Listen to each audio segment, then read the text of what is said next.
Muy buenos días, bienvenidas y bienvenidos a Autopística, el programa de la Biblioteca Jesús de Piñero en el ciberespacio. Como en ocasiones anteriores, me acompaña el doctor Jaime Parch Macmillan, quien es el director de la colección Jesús de Piñero. Y en esta ocasión, para conversar sobre un tema sumamente interesante que le va a resultar muy curioso a los amigos y las amigas que nos acompañan en Autopística. En esta ocasión estamos con el antropólogo y además arqueólogo e historiador, el doctor Ignacio Olazagasti. Bienvenido a Autopística. Saludos y muchas gracias por el espacio de permitirme estar aquí con ustedes. Vamos a dar comienzo rápidamente a esta conversación que estoy seguro que va a ser muy curiosa para muchos de nuestros amigos en el ciberespacio. Jaime. Bueno, para comenzar, Ignacio, a ver si como antropólogo nos habla un poco sobre la naturaleza de la disciplina de la antropología. ¿Qué es la antropología? Muy bien, mira, la antropología es una disciplina de las ciencias sociales que, como dice su nombre, que viene del griego, es el estudio del antropos. Literalmente dice hombre, pero siendo correctos en género, es del ser humano. Este estudio del ser humano, la antropología lo subdivide a su vez en 4 ramas. La antropología cultural o social, que es la que se encarga de las sociedades vivas con todas sus manifestaciones, de los procesos, los conjuntos sociales y la cultura que estos crean. Está la antropología lingüística, que como dice el término, es la que se encarga de la lengua y la palabra. Y está entonces la arqueología, que como dice el término, arqueo, viejo, antiguo, arcaico, es la que trabaja con los restos culturales materiales de nuestras sociedades que quedan del pasado. Pero el pasado puede ser tan remoto como por ejemplo los vertederos que se están haciendo en los mundos urbanos, porque eso es el pasado de nuestras sociedades industriales del siglo XX. O sea que no tenemos que pensar en este pasado antiguo de cacharros de 2000 años atrás. Sí, ahí es que empezamos, pero estamos hasta el pasado reciente. Y entonces el cuarto área es la antropología física, que también le llaman la bioarqueología, que todo el mundo conoce, que trabaja con los restos esqueletales, los restos de los cuerpos humanos, pero también trabaja con sociedades vivas en términos de sus medidas, sus fenotipos, sus características, todos los elementos físicos. Así que es una disciplina sumamente amplia que cubre muchas áreas de investigación.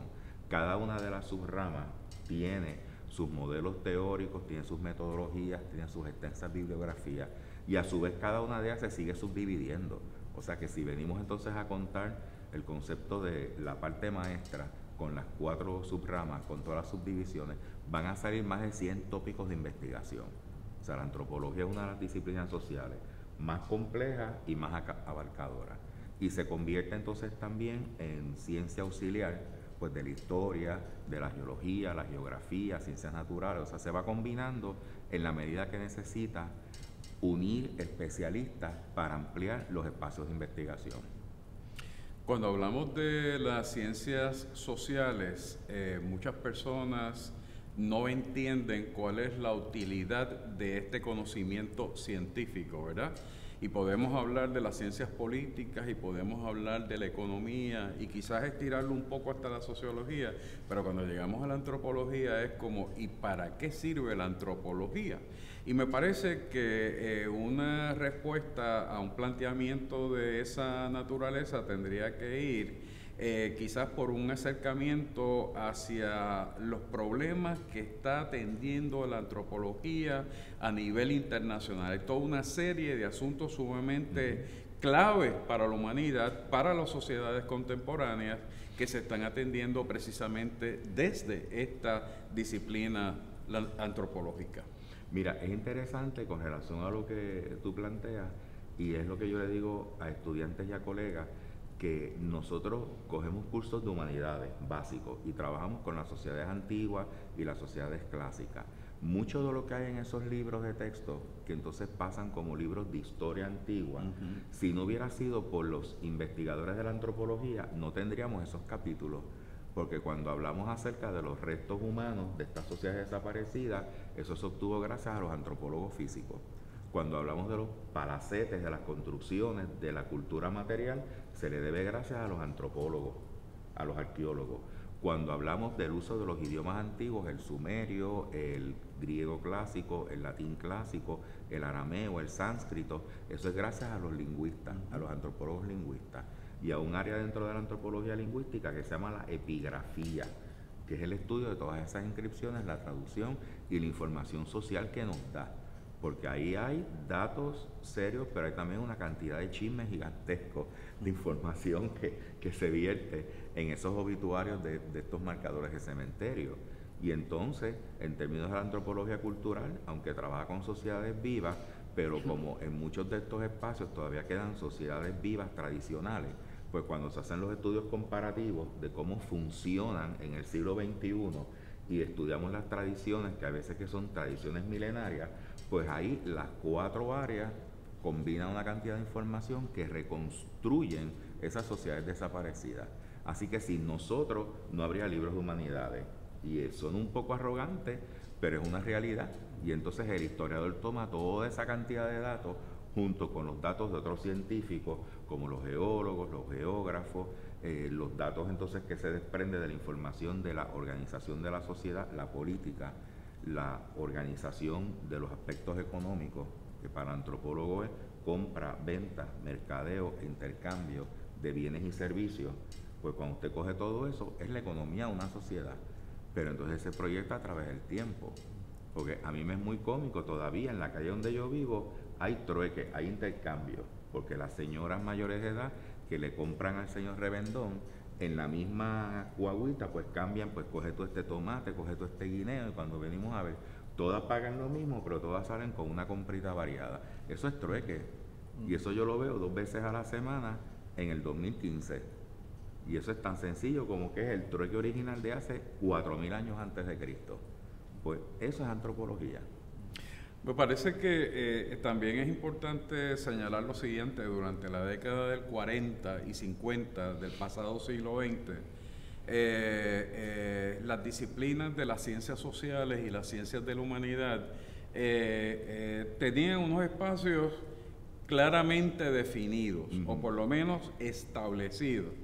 En este momento del siglo XXI se toma mano de distintas disciplinas para poder generar nuevo conocimiento. Así que cuando hablamos de la historia, no podemos entender la historia en este momento del siglo XXI precisamente sin tomar en consideración estos préstamos de otras disciplinas.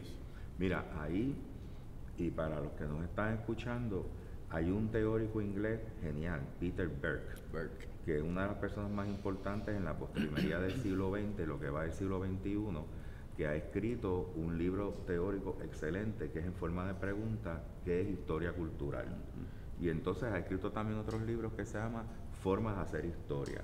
Entonces Burke lo que ha hecho es que ha tomado el préstamo de una serie de metodologías y de escuelas teóricas de la antropología, y él está montado dentro de una línea que se llama o historia antropológica o antropología histórica, que es la línea que yo estoy montado, en donde tú sumas metodologías y modelos teóricos de todo ese universo de escuelas para entonces hacerle preguntas de investigación a una serie de temas, a ver entonces qué tú sacas.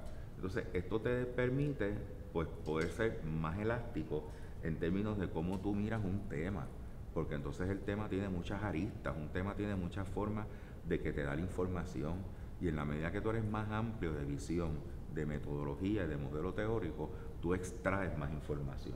Y la otra escuela que encuentro que también, como el mismo Peter Burke tiene un libro que se llama La Revolución Historiográfica Francesa del siglo XX, es la escuela de los franceses les annales, los analistas, en donde estos jóvenes profesores de la década de los 40 de Francia se encuentran con una serie de cuadernillos de abades y sacerdotes de provincia de Francia, en donde ellos estaban escribiendo todos los detalles que había sobre los problemas, la construcción, la gente, los censos, quién nace, quién muere, qué se cultiva, qué hay de ganadería. Y de momento ellos dicen, espérate, aquí yo tengo historia agrícola, tengo historia comercial, historia del tiempo, historia demográfica, historia de arquitectura. Porque entonces estaban todos los conceptos de lo que es hacer historia, pero sobre unos temas que ya no es ni la milicia, ni las guerras, ni las familias monárquicas, ni personas específicas, que era el visión ese del antiguo régimen, el ancien régime. Pues ellos hacen una revolución historiográfica. Y yo digo pues que gracias a los maestros de Les Sanados, pues investigadores como yo nos hemos metido en temas que la gente cuando lo oye se quedan como que, ¿qué rayos es eso? Pero es un tema multidisciplinario que tiene muchas avenidas de investigación, pero es gracias a Les Sanados y gracias entonces a la visión de Peter Berg. Jaime. Ahora que mencionas los trabajos que has realizado, entienda que uno de los temas que te haya interesado, que es lo más curioso, son los cementerios. Sí. Como centros de investigación histórica, cultural, antropológica. A ver si nos habla un poco sobre cómo surgió ese interés de un antropólogo en trabajar e investigar los cementerios. Mira, esa es como que la pregunta que cayó la piedra. Esa es la pregunta. Como que, ¡pum!, cayó la piedra. El chico de los cementerios. Mira, el cementerio es un mundo fascinante de información y siempre lo ha sido. Y mi primer contacto con los cementerios fue tiempo atrás, exactamente en 1979, cuando yo tomaba unos cursos de antropología con el doctor Donald Hogg en la Facultad de Sociología y Antropología, UPR, recinto de Río Piedra, en donde él estaba explicando las diversas avenidas de investigación para el llamado trabajo de campo. Entonces él estaba explicando diferentes alternativas y dentro de ellas pues lanzó la del cementerio. Yo lo miré así cruzado como que ¿y esto? Y entonces él empieza a explicar toda la información que se puede sacar de un cementerio de diferentes alternativas y entonces pues yo le pedí tomar ese tema para mi trabajo de la clase. Y entonces me fui al cementerio municipal de Bayamón, que está entre la carretera 167 y la calle Comerío, y empecé a visitarlo los viernes del semestre. Tuve la fortuna de que en ese momento el cuidador enterrador, Don Goyo, era una persona muy amable que llevaba ya como 30 años trabajando en el cementerio y se conocía a todos los que estaban allí.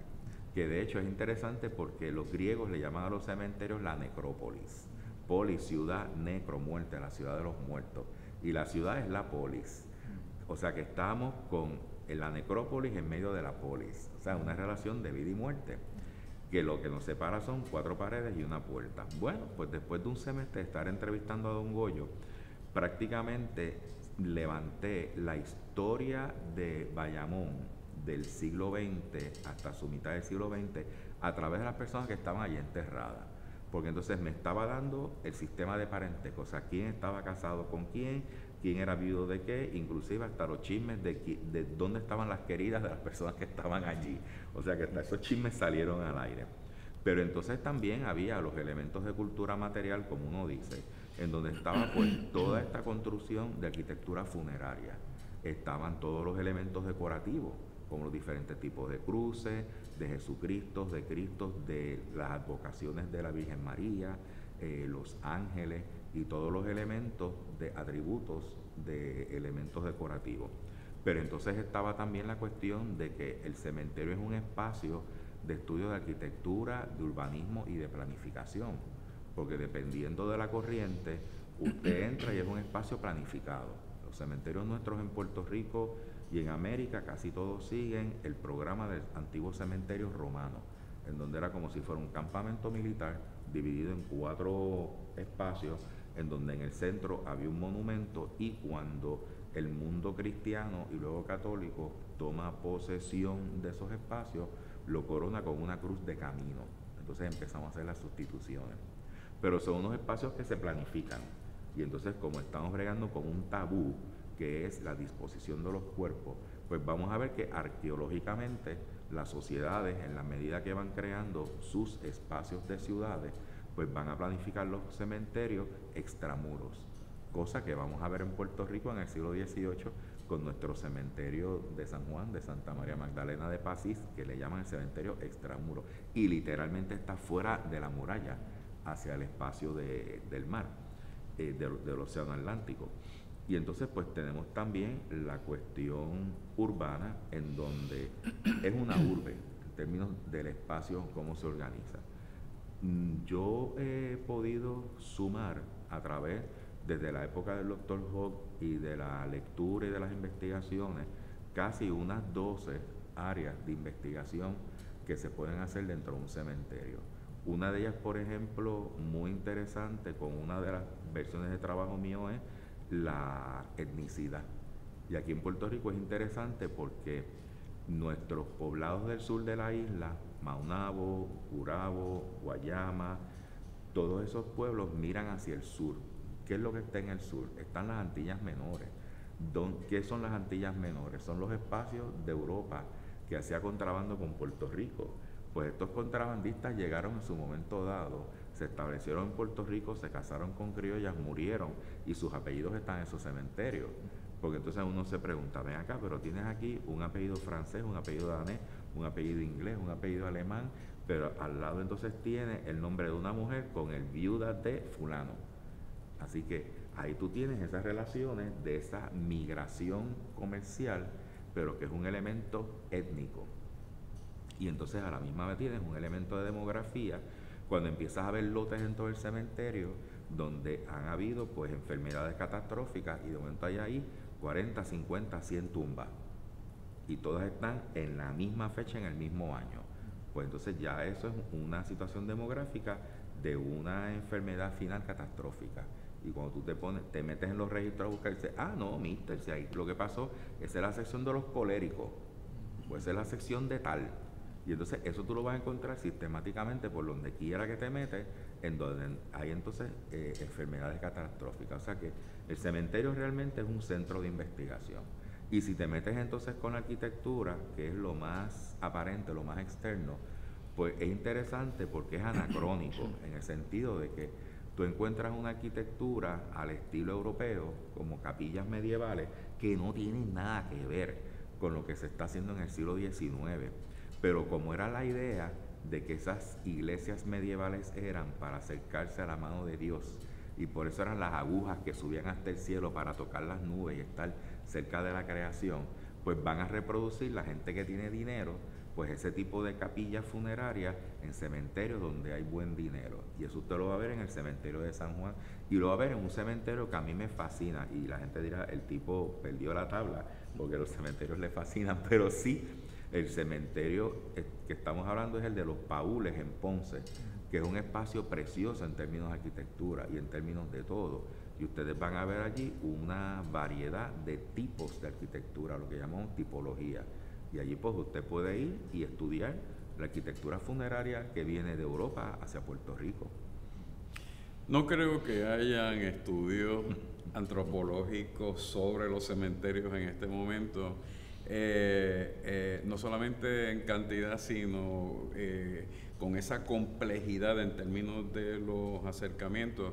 Yo creo que es bueno también comentar, para beneficio de quienes están siguiendo el programa, no solamente los cementerios que ha estado trabajando en Puerto Rico, sino los cementerios que ha trabajado en el Caribe, en el resto de América Latina y en Europa. Sí, mira, eso surge de la siguiente manera.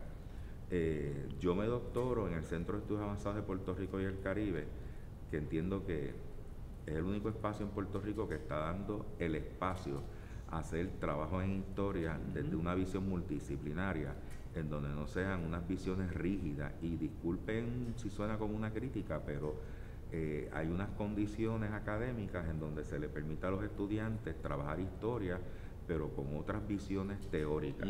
Y eso pues me permitió a mí mezclar la historia con la antropología y presentar una tesis doctoral que se llama Iconografía católica y masónica en los cementerios de Puerto Rico, siglo XIX y XX. Y yo trabajaba específicamente con la iconografía, o sea, los símbolos creados por la Iglesia Católica y por la Sociedad Secreta de la Masonería presentes en los cementerios de Puerto Rico. y terminé con un catálogo de más de 60 símbolos masónicos y más de 120 símbolos católicos. Y la tesis pues lo que hace es que presenta una muestra de 67 cementerios en 47 municipios, prácticamente cruzo la isla por todos los costados para ver entonces todos los bolsillos de elementos especiales y específicos y ver entonces cómo se registra toda esa simbología. Y una de las conclusiones es que, según en el mundo medieval, había un analfabetismo crónico de casi el 90% y las iglesias, por medio de las bellas artes, creaban estas escenas históricas de la Biblia y se les llamaba entonces Biblias en piedra.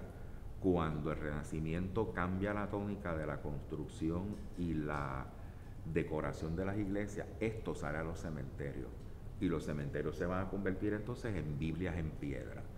Y la propuesta, la hipótesis, me la aprobó el material en términos de que cuando hago toda la muestra de campo y recojo todas las imágenes y me pongo a organizarla, la organización sale de acuerdo a la historia del desarrollo de la Iglesia Católica.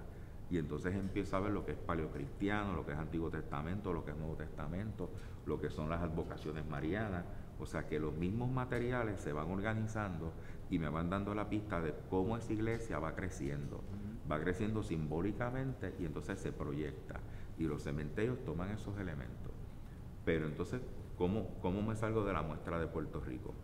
Pues en el 2009 le escribo una propuesta a un programa de New York University que se llama Scholars in Residence, de Faculty Research Network, y entonces le hago la propuesta de que a mí me interesa expandir mi proyecto de investigación en términos antropológicos hacia los cementerios laicos en Nueva York, en Manhattan y los boroughs, porque la teoría antropológica dice que un grupo cuando migra se lleva sus características culturales. O sea, se lleva su ciclo de vida con sus ritos de paso, con sus características culturales. Pero la única forma de comprobarlo es hacer trabajo de campo. O sea, sentaditos en una sillita, usted puede leer, pero no va más lejos. Y entonces la propuesta mía era ir a los cementerios, encontrar las secciones donde estuvieran enterrados los boricuas y ver cómo se manifestaban los símbolos, los nombres y una serie de elementos que me podían decir si tú migras, te llega tu equipo cultural y lo llevas entonces hasta las últimas consecuencias, que es el final del ciclo de vida, el rito de paso funerario. Pues me lo aceptaron y me fui un mes becado por NYU. Fantástico, Nueva York, un mes suelto por allí, excelente. Y entonces pues me fui a caminar cementerio y me metí en los cementerios grandes de Nueva York, Evergreen, Greenwood, Cavalry, que es el cementerio ese gigantesco que uno cuando viene del aeropuerto le pasa con el puente por encima. Y después, el primer día de trabajo pues fue un poco frustrante porque estuve caminando como 5 horas y después de eso ya yo estaba como que esto como que no está funcionando, o sea, uno se empieza a frustrar y de momento pues caigo en una parte que se llama un public lot. El public lot era como una serpiente de cemento que estaba en una de las esquinas del cementerio con un montón de marcadores pequeños en la parte de arriba de granito. Entonces cuando me acerco a los marcadores empiezo a ver Francisco López, Miguel Rodríguez, José Pérez, y digo, estos son mis boricuas. Y entonces encuentro 3, 5, 10, 20, 100, 500, porque entonces el public lot era una serpiente de 7 millas, y así hay varias en el cementerio, porque los cementerios allí tienen 1200 cuerdas de terreno, o sea que son también unos espacios gigantescos. Y entonces empiezo a fotografiar, a anotar, y me empiezo a dar cuenta de que me tienen los nombres en español, en la tercera o cuarta generación, ya no es José, es Joseph, ya no es Juan, es John, ya no es Miguel, es Mickey. Entonces uno ve la transculturación. Pero entonces la cuestión simbólica es el mismo catálogo que yo traía de Puerto Rico. Los mismos santos, las mismas advocaciones marianas, y entonces epitafios como por ejemplo, papi y mami siempre juntos, papi y mami hasta la eternidad, papi y mami te queremos, con recuerdos de tus hijos, tus sobrinos, tus nietos. Entonces eso se va repitiendo y en un momento dado me lo traducen al inglés, pero idéntico. Entonces digo, ok, estamos en tiempo. Así que lo que era la parte teórica, el trabajo de campo lo probó. Pero entonces en ese primer verano ocurre algo que es entonces en lo que estoy metido ahora, y es que al lado de Cavalry hay un cementerio chiquito, y chiquito es que son 100 cuerdas de terreno, pero al lado de los monumentales estos de 1100 cuerdas, 2000 cuerdas, pues 100 cuerdas, eso es una finquita, una finquita. Entonces es un cementerio judío con un nombre muy interesante, Montesión. Mira, una de las dinámicas interesantes que se dio en el trabajo de campo de Nueva York en el primer verano fue que cuando salí de una de las 4 extensiones de Cavalry, que es este cementerio gigantesco en la entrada de Nueva York, me encontré con un cementerio judío que se llama Montesión, Mount Zion. Ese cementerio fue espectacularmente interesante para mí porque cuando entro, y es un cementerio como de 100 cuerdas, veo que los marcadores son troncos de árboles en granito negro que tenían las ramas recortadas. Pero entonces era como entrar, yo dije, estoy en el Edén, porque lo que estoy es en un gran bosque de granito. Entonces lo interesante es que los grabadores habían tallado flores, pájaros, animalitos.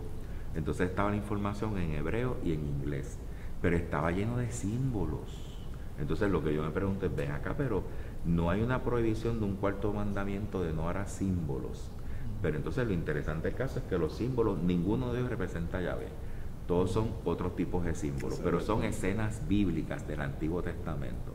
Entonces lo que voy a encontrar allí de nuevo es la Biblia en piedra. En este caso, el Torah, el Talmud en piedra. Entonces cuando empiezo a caminar el cementerio, me empiezo a dar cuenta de que todas las entradas de investigación que yo tenía para los cementerios católicos, pues se aplican al mundo judío, con la dinámica y el beneficio de que entonces estoy la etapa simbólica religiosa anterior. Estoy en la tradición judaica. Obviamente pues me tiré mis cuerditas ese día y vine al otro día y seguí caminando. Estuve 4 días metidos en Sion. Y cuando me di cuenta de la dinámica, pues empecé a localizar los cementerios judíos de Nueva York. Lo que me llevó a 4 becas más, 4 veranos más metidos en Nueva York, caminando cementerios. Lo que me llevó entonces a tener una muestra de campo de sobre 40 cementerios judíos en Nueva York. Que eso pues me llevó entonces a encontrar una información de 2 corrientes judías europeas migrando hacia Nueva York. La sefardita, que llega en el siglo XVII, y para los que nos están escuchando, el sefardismo o sefarat es el nombre de los judíos de España, que son expulsados en el 1492 por un absurdo edicto de expulsión de la reina Isabel la Católica.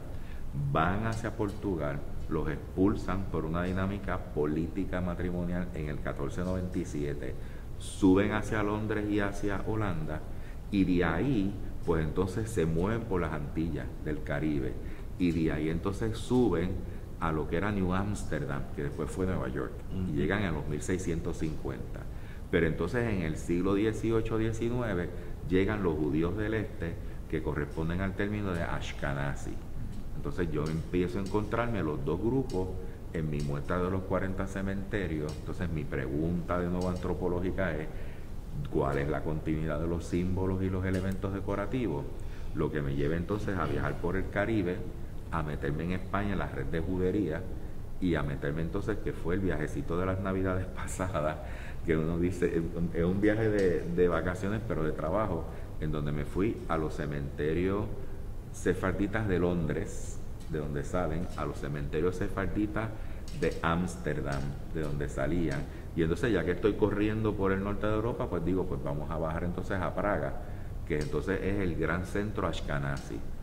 De manera que ahí cojo y ya completo pues mi ruta de trabajo de campo. Todo lo que es Manhattan y los boroughs, lo que son las Antillas Menores, y entonces lo que son los centros de York, Ámsterdam y Praga. Y entonces terminé también con España. O sea que ahora es a escribir. Muy bien. Jaime. Una preguntita, aquí en Puerto Rico, ¿no? Como antropólogo, en las últimas décadas, los cementerios aquí han cambiado. Sí. Ahora son unos parques y unas placas, todas iguales, homogeneizadas. Y como antropólogo, ¿cómo interpreta ese cambio en la cultura, ¿no? y en los cementerios como expresión de la cultura? Es una cuestión puramente económica capitalista, en términos de que sigues enterrando bajo tierra, pero ya no hay el dinero para hacer las tapas, las placas y los mausoleos. Y entonces lo que han hecho es homogeneizar. Yo le llamo a eso personalmente los cementerios de grama con placas. Porque, por ejemplo, mis papás están en una de estas secciones en Portachel y en Bayamón, y lo que se compró fue un espacio para dos sarcófagos, y entonces su placa pequeña en la plaquita de bronce arriba. Ahora, lo interesante del caso es que sigue habiendo una tradición de los elementos simbólicos, que cuando tú vas a las placas, tú ves que hay los nombres de las personas con las fechas de nacimiento y muerte, pero hay entonces una chapita, una plaquita con algún símbolo. Y yo me acuerdo cuando yo fui a enterrar a mi papá, que es la vez que tengo que hacer el proceso más cercano, pues cuando voy al mostrador del cementerio, pues la muchacha que me atiende, pues muy cordial, dentro de lo que me está explicando de los servicios que incluye el programa que compró mi papá, dice, aquí hay un catálogo en donde hay tales imágenes, usted escoja uno, que es lo que se va a hacer en la placa, que se le va a poner en la tarja de bronce. Y entonces pues yo me encuentro de nuevo con mi lista, pero entonces ya la lista está reducida a que ya no es una forma escultórica, sino que es una chapita de bronce. Y entonces pues viene también la reacción personal de que los familiares son los que escogen los símbolos de acuerdo a lo que entendían que eran las vocaciones y las tradiciones religiosas de las personas. Y entonces yo me acordaba y yo decía, pues papi era devoto de la Virgen tal, pues eso fue lo que se escogió. Y cuando me toca hacer lo mismo con mami, 7 años después, pues mi mamá era devota de la Virgen tal. Entonces tú vas a la tarja de ellos, están sus nombres, fechas de nacimiento y muerte y las 2 plaquitas. Ahora, el capitalismo es una cosa interesante, porque yo me acuerdo que cuando yo estoy en la conversación con la joven, pues ella haciendo su trabajo de mercadeo me dice, el programa que compró su papá fue tal y tal y tal, pero si usted da una diferencia de tanto, le podemos hacer la placa de tal tamaño, y si está esto y lo otro, pues le podemos un florero. Entonces yo le digo a los estudiantes míos, eso es como cuando usted va a un fast food y hacen el combo agrandado. Te puede agrandar las papitas a tanto, el refresco a tanto, o sea, es el combo agrandado en el cementerio. Pero una de las cosas es la cuestión del dinero, o sea, ya no hay dinero para hacer esos monumentos funerarios que se hacían antes. Y tú lo ves en términos de una fecha, cómo paran. Que todavía se siguen poniendo ciertos cristos, corazones de Jesús y diferentes cosas, pero ya no son únicos como eran antes. Ahora son unos patrones, en donde las marmoleras en los sitios pues te hacen 50, te hacen 100, que eso baja los costos, ¿ves? En donde ya es la cuestión de la reproducción mecánica. Masificación. Exacto, la masificación del objeto de arte, ¿ves? Que es lo que tú consigues también en las botánicas. Yo he visto, por ejemplo, los símbolos que entiendo que son tumbas, en donde hay personas de las vertientes de las religiones afrocaribeñas, que es la Santa Bárbara. Y la Santa Bárbara que yo encuentro en los cementerios, que está dentro de nichos para protegerla, son las Santas Bárbaras que se venden para altales en las botánicas. Entonces la botánica se me está convirtiendo en un sitio de venta de imágenes que terminan en los cementerios. Hay otro concepto que ha estado trabajando, además de la concepción del cementerio, como un centro de investigación antropológico, histórico y simbólico, y es el tema de la antropología de la muerte. Sí. Y hay una visión, en concepto, hay una serie de teorías que explican también este acercamiento. Así que esa sería una pregunta. Y otra que me parece que podría ayudar a redondear un poco el tema del cementerio como centro de investigación, la simbología. Porque algo que ha trabajado intensamente en torno a estas investigaciones en los cementerios son los símbolos católicos, los símbolos masones, los judíos y cualquiera otro que le haya parecido interesante, porque hay unas diferencias muy marcadas y muy claras entre una simbología y la otra. Mira, vamos en orden. Lo de antropología de la muerte es un área dentro de la antropología cultural que es muy interesante porque, y de hecho es un curso que yo estoy ofreciendo este semestre en el Centro de Estudios Avanzados de Puerto Rico y el Caribe, que le estoy dando desde una óptica multidisciplinaria y interesantemente se llenó. Hay 4 estudiantes allí sentados, o sea que es un curso que se sale de lo normal para hacer una escuela graduada. Y el caso es que en el concepto de antropología, como una visión de una disciplina multidisciplinaria, se abrió estudiantes que vinieran de historia, de literatura, de arqueología, y en donde se analizan esos elementos, pero también se analiza el arte, la arquitectura, todos los aspectos que están presentes en el cementerio como centro de investigación. Y lo que estamos trabajando es qué información nos da el cementerio, pero ya no solamente de la parte mortuoria. Y entonces aquí entramos en que, por ejemplo, la antropología de la muerte se refiere a la etapa pre-mortem y pre-entierro, en donde ya son los ritos funerarios y son todas estas formas en que cada sociedad despide sus miembros, cada sociedad dispone de los cuerpos y toda la actividad religiosa que se hace en torno a ese momento. Porque una de las cosas importantes que hay que señalar es toda sociedad tiene una religión, toda sociedad tiene creencias. Los estados políticos son los que se pueden convertir en ateos, pero las personas tienen una religión, la que sea. Y dentro de la religión, una de las cosas que, por ejemplo, el investigador de la historia de las religiones más importantes, Mircea Eliade, plantea: toda sociedad crea su religión y la religión permea todos los elementos de la vida. Y la religión está presente en todos los ritos de paso, o sea, en esas etapas en que el ser humano va pasando en su ciclo de vida desde que nace hasta que muere. Pero el rito de paso de la muerte es el más complejo porque es el último. Y entonces vamos a un espacio que nadie sabe de cierto qué es lo que hay después de esa puerta. De hecho, a mí me es bien interesante porque encontré una tarja de mármol preciosa en un mausoleo en Camuy, o sea, como uno dice, perdido de Dios, en donde era un mausoleo en donde había una puerta que se abre, que está estática, pero adentro en el túnel hay un ángel descorriendo un velo con un pasillo profundo, como quien dice, este es el túnel hacia el cielo. O sea, es una pieza escultórica pero excepcional, preciosa. Es la única que he visto en mi vida hasta ahora y está en Camuy. Pero entonces eso nos da un punto sobre esa transición.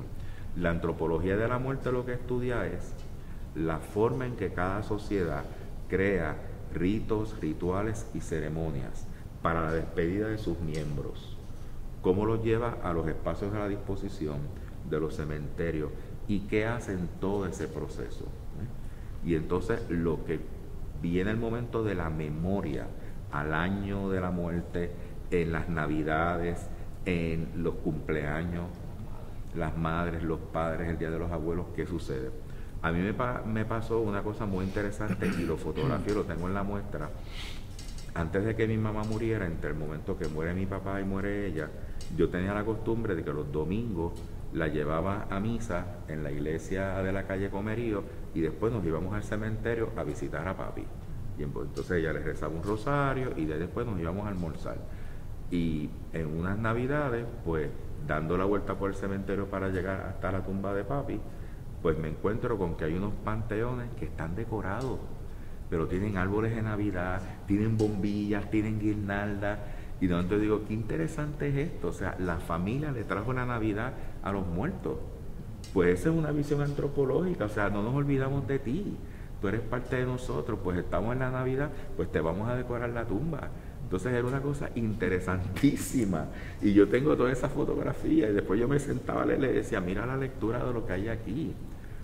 Y entonces usted ve pues todo lo que sucede en torno a los cementerios y todo lo que sucede en términos de ya esos espacios como parte de la memoria. Pues eso es parte del estudio, ¿ves? Entonces esa antropología de la muerte, por medio de la historia, es ver cuáles han sido las tradiciones que se registran. A mí una de las cosas que me encanta, por ejemplo, es la lectura de los clásicos, como los griegos. Heródoto, en sus 9 libros de la historia. Ahí están todas las tradiciones funerarias de los grupos que él caminó cuando él viajó por Oriente Medio. Después tenemos la Ilíada y la Odisea. Todos nos tenemos que haber acordado de un momento cuando nos mandaron a leer el canto a Patroclo, en donde estaba, oh fulano, oh fulano. Entonces toda la cuestión de las exequias.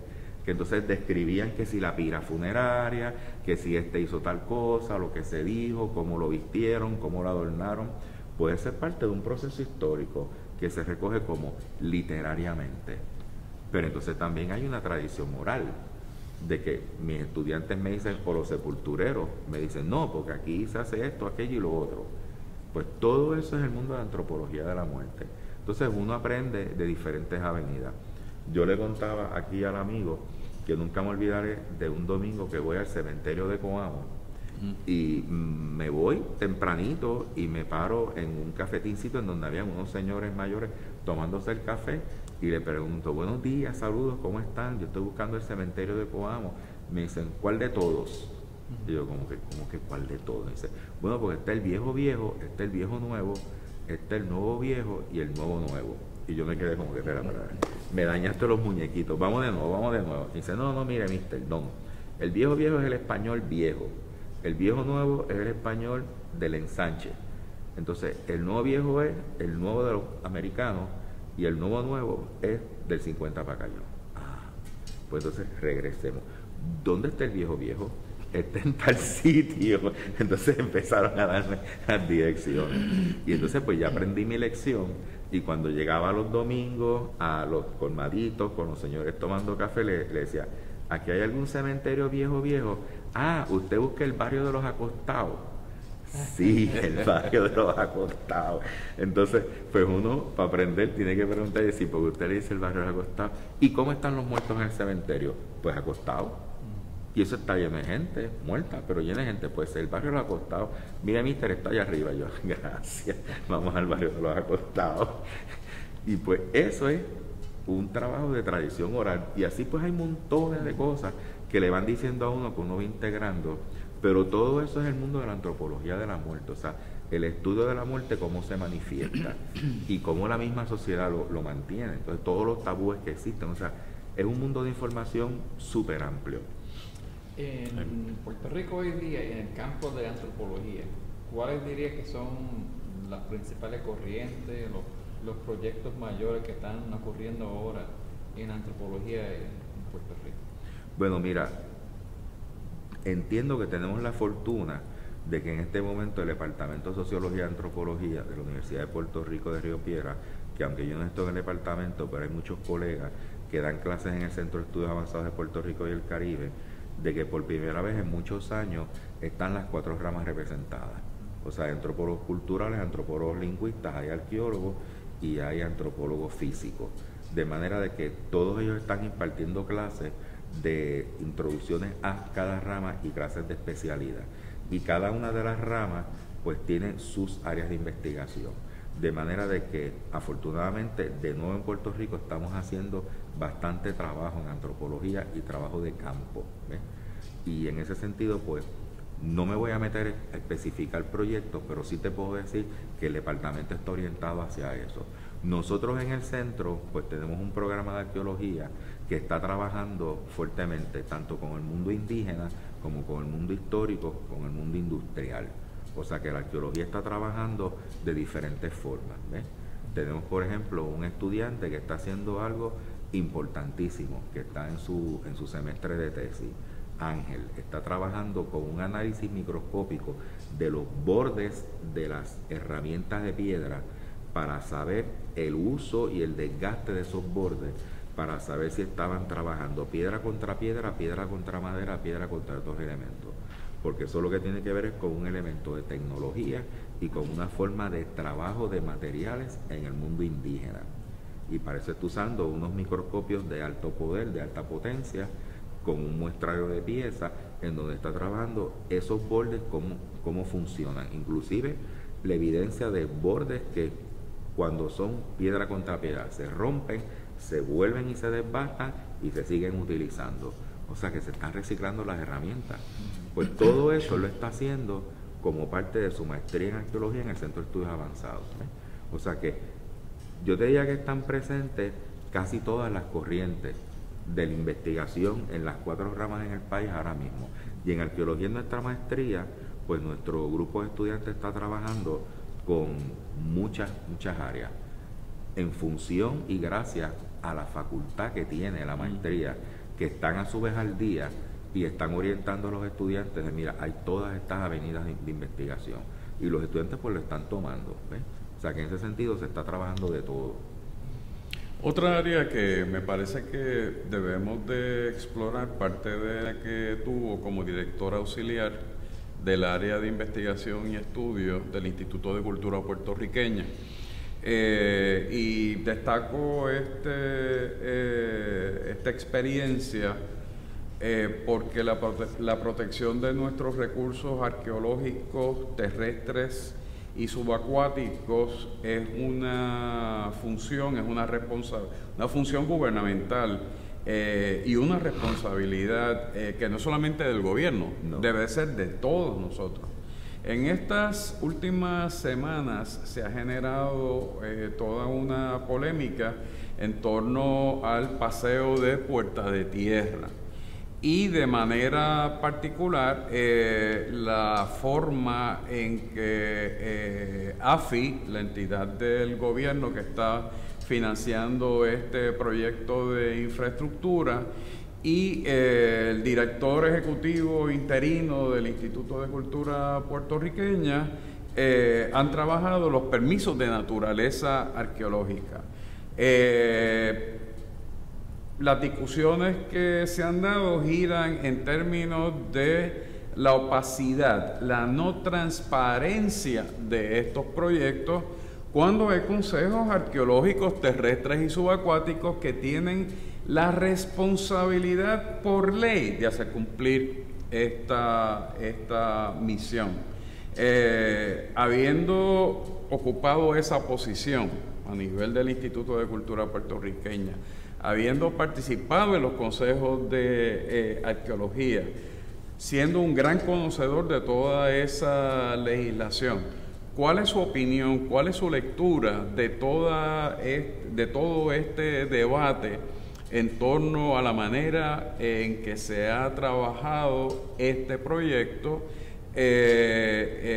y lo que está ocurriendo ahora que surgen estos hallazgos que no son hallazgos, se sabía que estaban allí. Se sabía que estaba allí. Esto no fue una sorpresa. Sí.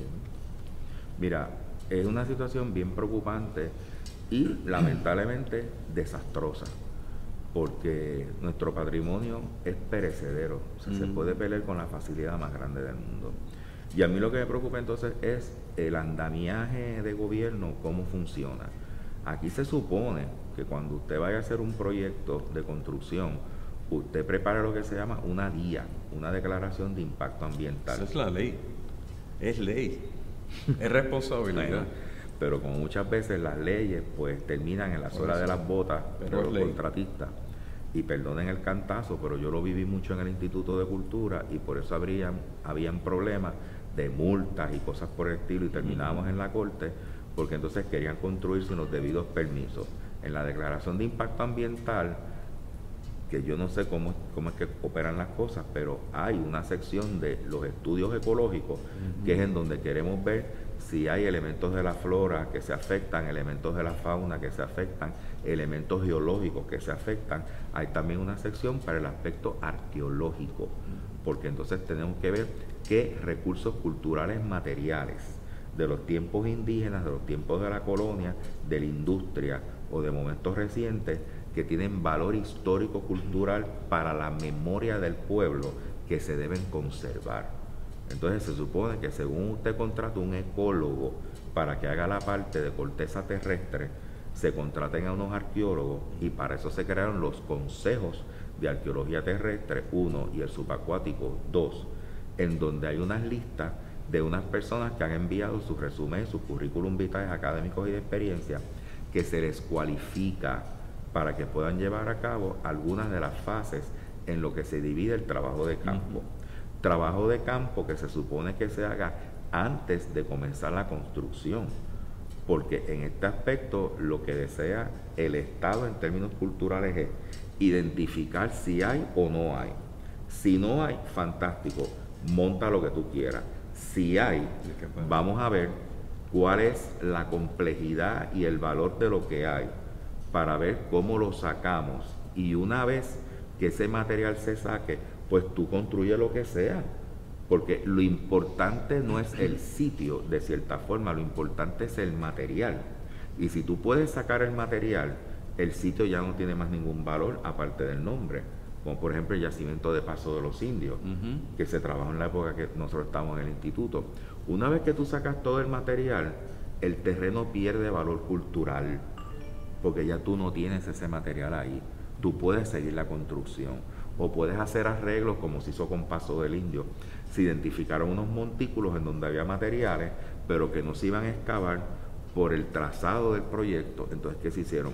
Se cercaron y se protegieron, se movieron una serie de columnas para que no impactara esos sitios. Pues se hacen esos arreglos. No tengo dinero para excavarlo todo, no hay problema, lo identifica, lo protege, mueves la columna y sigues por ahí. En el caso de lo que estamos hablando, si se hubiera hecho el proyecto arqueológico como se debía haber hecho, como es un yacimiento de tipo histórico, nosotros tenemos en Puerto Rico el beneficio de un archivo biblioteca del Servicio de Parques Nacionales en el San Cristóbal, que es una joya de información lo que hay allí. O sea, ya ha habido unas generaciones de compañeros boricuas que han estado en los archivos europeos y han limpiado y han trabajado todo lo que tiene que ver con el sistema de fortificaciones y el viejo San Juan, en donde están todos esos planos y mapas de lo que están hablando ahora. Eso está allí. O sea que como parte de la investigación usted va al registro documental histórico de la mapoteca y allí le dice por dónde andaban las piedras que pusieron los españoles. Porque una de las cosas fantásticas en términos históricos es que los españoles tuvieron una conciencia que todo lo documentaron, sea mapa, sea plano, sea libro, sea texto, sea documento, sea memoria. Dios mío, hay más de 20 categorías de entradas documentales del mundo español desde que pusieron el primer pie hasta que se fueron. Y gracias a eso nosotros tenemos una exquisita y rica historia iberoamericana y caribeña hispana gracias a esos documentos. Pues eso está ahí.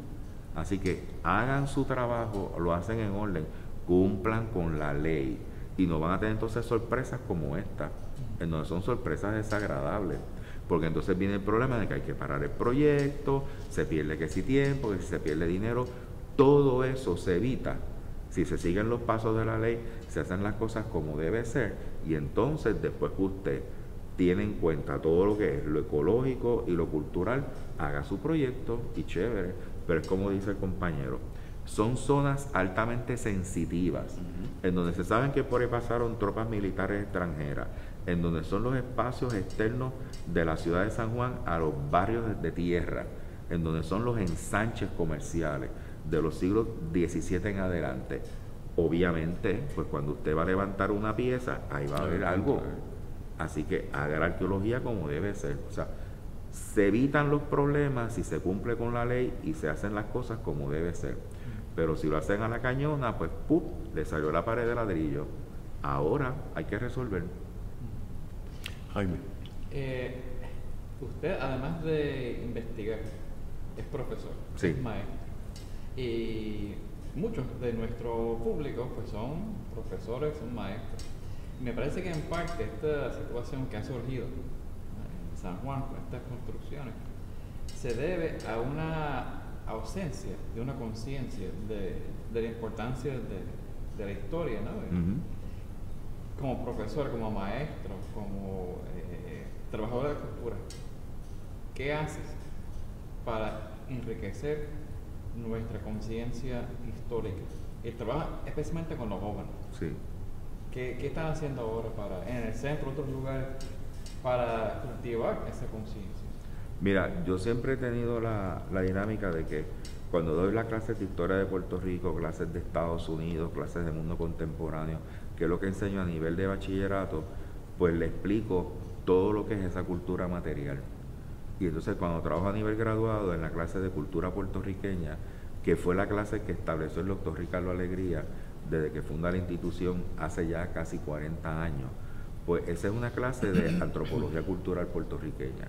Y una de las cosas importantes que don Ricardo nos enseñó, y después cuando yo tuve el honor de heredar la clase y él me daba instrucciones y me decía, no te olvides de mis maestros, porque nosotros tenemos una gran cantidad de maestros del Departamento de Educación en el sistema, y lo de él era, recuérdate la memoria cultural, es llevar toda esa información de lo que tenemos en diferentes aspectos de la memoria para crear conciencia. Porque la idea es, nosotros le pasamos eso en el salón de clase a los compañeros maestros y ellos lo pasan a sus estudiantes en sus salones de clase. De manera que esto es una pieza expansiva, como cuando tú tiras una piedra en el agua, que la onda se expande. Esa es la idea original del maestro fundador, de don Ricardo, y eso es lo que por lo menos yo sigo. Y como tengo también el privilegio de que trabajé en otra institución creada por él, el Instituto de Cultura, y pude trabajar con la Oficina de Arqueología y de Arquitectura, pues tuve de referencia bien cercana a mí lo que es todo ese patrimonio. Y entonces cuando uno da sus clases, pues es todo ese patrimonio, cómo se vincula a la clase. Y una de las cosas que yo siempre hago es la visita o a sitios arqueológicos, sitios históricos, museos o cementerios. Y de esa forma pues uno va a centros alternos de educación, en donde hay una gran cantidad de información visual y material tridimensional que ilustra lo que está en el papel. Y de esa forma pues uno lleva entonces ese mensaje. Cosa que después ellos me dicen, profesor, gracias por llevarme al museo, voy a llevar a mis muchachitos tal fin de semana. Que de hecho en ocasiones me han invitado y yo regreso al museo, pero con el grupo de los estudiantes de mi estudiante, a darle lo mismo que le di a él en mi grupo a sus muchachos. Entonces uno sigue la cadena. Y de esa forma pues tratar de que a mí me dieron en mi generación el doctor Alegría, yo se lo doy a mis estudiantes y ellos se lo dan a los suyos. Y seguir entonces esa cadena de traspaso de información. Es la relación de convertirse en maestro de maestros, sí, en el mejor sentido, ¿verdad? Sí. Volviendo otra vez a esta experiencia en el Instituto de Cultura Puertorriqueña, en el área de investigación y estudio, otra gran responsabilidad resultó ser en el pasado y todavía lo es, el Archivo General de Puerto Rico. Yo hago énfasis en la existencia de leyes. Las políticas culturales en Puerto Rico se fundamentan en legislación aprobada. Hago el énfasis del concepto de ley porque la ley hay que cumplirla y no exime a nadie por su ignorancia. Y cuando se omite, cuando se viola, debe de haber una consecuencia, porque para eso que están las leyes, para orientar el mejor uso, la práctica correcta del asunto que ha sido legislado. Traigo el tema del Archivo General de Puerto Rico porque existe una ley habilitadora del Archivo General que obliga a las agencias del gobierno a enviarle al Archivo General la documentación para que los archiveros generales seleccionen los materiales que deben de conservarse y se dispongan aquellos que sencillamente no tienen un valor histórico fundamental. Ese es el primer punto, porque hasta donde yo tengo entendido, la captación documental es un porcentaje sencillamente absurdo de la cantidad de documentos que genera el gobierno de Puerto Rico.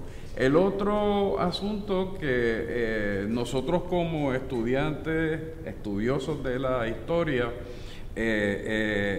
estamos inmersos en él, resulta ser el debate sobre qué es lo que va a pasar con el archivo o qué es lo que debe de ocurrir con el Archivo General, toda vez que al ser una entidad dentro de otra entidad mayor, al ser el Archivo General de Puerto Rico, parte del Instituto de Cultura Puertorriqueña, pero no ser una prioridad en sí, queda rezagado y es una institución que requiere una primacía en términos de sus responsabilidades. Así que mi pregunta va dirigida, la introducción es muy larga, pero es necesaria. Sí.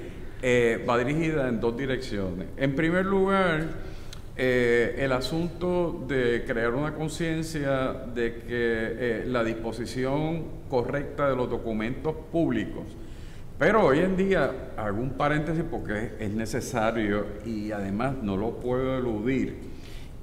Cuando se habla de documentos públicos, hay quien hoy en día entiende que son documentos privados. Documentos públicos son documentos públicos, sujetos al escrutinio público, y las figuras públicas tienen que compartir con el público, con los ciudadanos, esa información. De lo contrario, no lo haga. No lo escriba. No lo escriba. Así que ese es cierro paréntesis y volvemos al tema del Archivo General. El problema de la accesión de esos documentos y el segundo, el problema de la autonomía o de la independencia del Archivo General. Yo creo que ha llegado el momento de considerar lo mismo que ocurrió en su momento con la Escuela de Artes Plásticas de Puerto Rico, que para crecer necesitan entonces cubrir su propio espacio. Habiendo participado en el pasado de estos debates, conociendo las situaciones inmediatas, ¿cuál sería su reacción? Mira, yo tuve la responsabilidad en los 6 años que estuve trabajando en el Instituto de Cultura puertorriqueña, que me tocó una de las grandes restauraciones del archivo, que fueron unas cámaras subterráneas que se hicieron mal planificadas, en donde tuvieron problemas de coladeras de agua, sellar y trabajar todo eso, y el impacto que tuvieron sobre las columnas interiores de la estructura, que habían unos pasillos que estaban muy débiles. Y ahí pues eso fue un proyecto bien complicado, y lamentablemente, tanto en aquel momento con todo lo que nos dieron de fondo, pero eran unas peleas campales para obtener aquellos fondos, lamentablemente, y lo digo con mucho dolor en el alma, pero es la realidad que yo siento, la cultura no es prioridad en Puerto Rico para ningún partido político. Me duele decirlo, aunque vengan y digan de que dieron tal dinero, aquello y lo otro, pero ese dinero nunca es suficiente para lo que hay que hacer. Son realmente migajas, y aunque suene mal agradecido, pero son migajas. Cuando uno viaja y ve cómo funcionan los elementos culturales en otros países, Puerto Rico simplemente da vergüenza. Yo tuve una visita tan cercana como hace par de semanas a la República Dominicana, y el caballero que estaba con nosotros nos llevó al Archivo General de la Nación, y a mí me dio vergüenza ajena ver un edificio tan bien estable, tan bien establecido, en donde en la entrada habían 4 anaqueles de tablilla con 100 y pico de publicaciones que se habían hecho con los fondos documentales dentro del archivo. Y uno de los anaqueles de piso a techo eran todas las guías a las colecciones de los documentos que tenían dentro del archivo. De manera que usted como investigador compraba la guía que usted deseaba, hacía su fichero en su casa, y cuando llegaba al archivo era a pedir información. Las guías en nuestro archivo son fantásticas, pero están allí tranquilas, y uno tiene que ir, leer dentro del archivo, gastar todo ese tiempo de un horario de 8 a 12, de 1 a 4 y media, para entonces regresar y pedir los documentos y trabajarlos. O sea, pierde el doble del tiempo. Y aquí la dinámica entonces, en apoyo a los compañeros de archivos generales, no le dan los fondos suficientes para la indización de la serie, la creación de las guías y la publicación de las guías, que es una fuente de dinero, en donde usted inclusive podría tener más investigadores si usted tiene las guías publicadas, porque la gente sabe lo que hay y regresa a buscarlo. Yo tengo una sección de guía de los archivos que voy visitando por donde vaya, porque es con lo de que qué hay ahí que a mí me pueda servir en el futuro. Me compro mi guía, me la llevo, me la leo y marco mis cosas. Hay ocasiones en que le dicen usted es un investigador extranjero, usted paga tanto, le buscamos el folio, se lo fotocopiamos y se lo investigamos. Sigue siendo una fuente de dinero.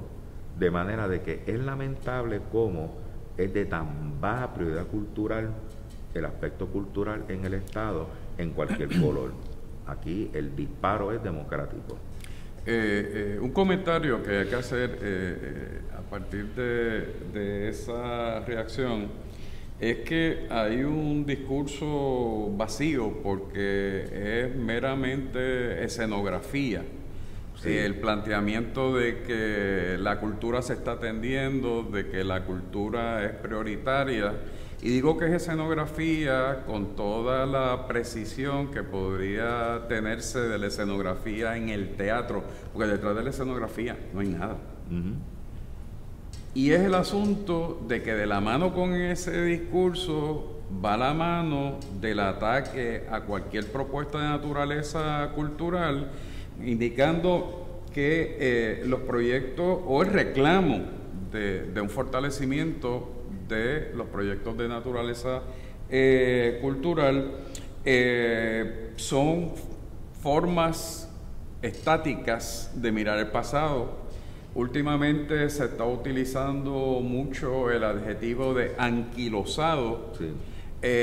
Y lo más moderno, lo más reciente, mejor dicho, ha sido el planteamiento de volver a utilizar el concepto insular para todo aquel que reclame un proyecto cultural fuerte, diverso, porque tan importante es la educación cultural como la utilización de la producción material cultural para proyectos de naturaleza económica, que no están reñidos uno y el otro. Si vamos a hablar de desarrollo económico, tenemos que hablar también de desarrollo de la cultura como un sector importante. Así que es un doble discurso que lo que refleja, lamentablemente, es una gran ignorancia del rol de la cultura con relación a la economía. Y me viene a mí a la mente una cita de Luis Muñoz Marín en la década de los 50, hablando precisamente sobre política cultural, cuando planteaba que la economía debe de seguir a la cultura, no la cultura a la economía. Y cierro la cita. Así que este tema de la cultura, este tema de la investigación antropológica, este tema de compartir estos aspectos con los jóvenes estudiantes, con los jóvenes profesores, es una gran contribución que ha estado haciendo durante los pasados años. Se nos está terminando el tiempo. Jaime, ¿algunas palabras, alguna última pregunta que quieras hacer? Bueno, solamente quizás comentar que lo que estaba diciendo ahora, que por desgracia, en la calle, la actividad cultural y hasta la investigación cultural se percibe como o entretenimiento o gasto. Y que realmente no tienen lugar en un futuro o en el desarrollo. Me parece que lo que ha presentado hoy, pues, me parece que comprueba de que sí, esta investigación, este trabajo cultural sí aporta a un futuro desarrollo del país. Sí. La cultura es un elemento económico fuerte, poderoso, genera empleo, y si se trabaja con cuidado y se canaliza todo eso, puede ser positivamente explotada en beneficio del pueblo nuestro y en el beneficio de nuestros turistas y en beneficio de nuestra diáspora. Miren, ahora mismo nosotros tenemos oficinas comerciales de Puerto Rico en varios espacios de Estados Unidos. Esas oficinas podrían ser a la misma vez de la ventana de comercio, que está muy bien, eso es bien importante, pero puede ser una ventana de cultura. ¿Por qué no se monta una librería de autores puertorriqueños? ¿Por qué no se monta una tienda de artesanía de arte puertorriqueño? ¿Por qué no se monta un espacio de foros culturales en donde una vez al mes vayan intelectuales puertorriqueños de todas las ramas a dar charlas? No solamente piensa en la cuestión de comercio en términos de batatas y lerenes y yuca, piense que la cultura también es un comercio, y usted vende libros, usted vende artesanía, usted vende materiales, vende nuestro café, nuestros rones. La gente, mi experiencia, cuando yo tengo grupos de visitantes de estaciones a Puerto Rico y lo llevo a ciertos sitios donde venden artesanía, se llevan un montón de cosas y se llevan elementos de regalo. Los 5 veranos que yo fui a NYU, mis regalos siempre eran latas de café puertorriqueño. Y ese café lo esperaban. Y yo le decía de broma a los amigos míos, I'm your coffee butcher, porque yo le llevaba la lata de café. Y eso me valió un abrazo más que si lo hubiera llevado, qué sé yo, un billete de 20 pesos. Porque ese café es exquisito y no se consigue. Y entonces ellos ven que yo venía cargando, ya veían la bolsita y me decían, no. Y yo decía, yes. Y le ponía la lata de café. Allí mismo volaba la tapa y empezaban a colarlo. Y empezaban con, ay, qué olor tan rico, que esto, que sí, lo otro. Pues eso es un producto. Y es un producto exquisito de trabajo de nuestras manos. Y es un producto centenario, en donde hay unas tradiciones culturales de ese café, de los corzos, de los canarios, de los puertorriqueños de siglos anteriores. Hay cultura en esa pepita de café. pues vamos a explotarla más allá. Pero nos quedamos entonces aquí porque no hay subsidio. El mundo agrícola se está cayendo en canto. Hay que trabajar con eso. Pero bueno, lamentablemente se nos ha terminado el tiempo. Me parece que hemos podido compartir con las amigas y amigos internautas un concepto que al principio habrá parecido un poco conflictivo, extraño, el estudio de los cementerios, todas estas tradiciones funerarias.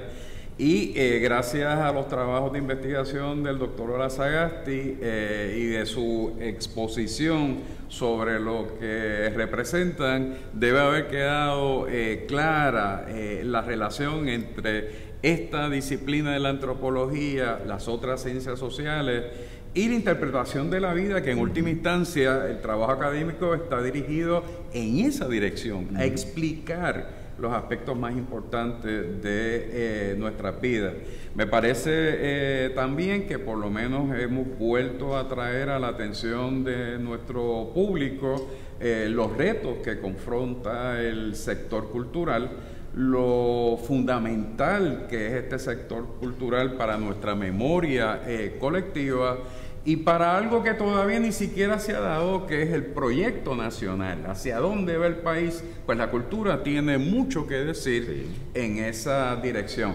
Pero esos son temas que vamos a seguir discutiendo en otros programas. Así que le agradezco al doctor Olazagasti que nos haya acompañado, al doctor Jaime Parch, como siempre, que tan amablemente nos invita a participar del programa y además a fortalecer Utopística como como el principal medio de divulgación por ahora, ¿verdad?, de los trabajos que se llevan a cabo en la Biblioteca Jesús T. Piñero. Muchas gracias a todos ustedes por su sintonía. Los esperamos la próxima semana. Saludos.